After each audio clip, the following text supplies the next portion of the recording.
அதுவா பாப்பா, நம்ம எழுத்து வீட்டில் புதுசாக குடி வந்துருக்குறாங்கல்ல, அந்த வீட்டில் சின்ன பையன்ல அவன் வெளியில் ஃப்ரெண்டு கூட அவன் கூட விளையாட இருக்கும்போது அவன் சொன்னான், எங்கள் வீட்டில் நீ நைட்டு பிரியாணியும் வறுத்த கறியும் நீ செய்ய போறதா சொல்லியிருந்தான். சரி, அதுக்கு சாயங்காலம் உங்கள் அம்மா உங்களுக்குலாம் ஸ்நாக்ஸ் செஞ்சு கொடுத்ததுல அதை கொஞ்சம் குண்டால போட்டு அவங்க வீட்டில் கொடுக்க சொல்லியிருந்தேன் நான். அது குண்டால கொடுத்தீங்களா? எதுக்கு நைனா? அவங்க திருப்பி கொடுக்கும்போது வெறும் குண்டால தரமாட்டாங்க.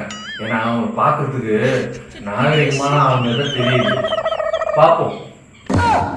இந்த பிரியாணிக்கும் இந்த சிக்கன் வறுவலுக்கும் இதுக்கு தான் இந்த குண்டானா?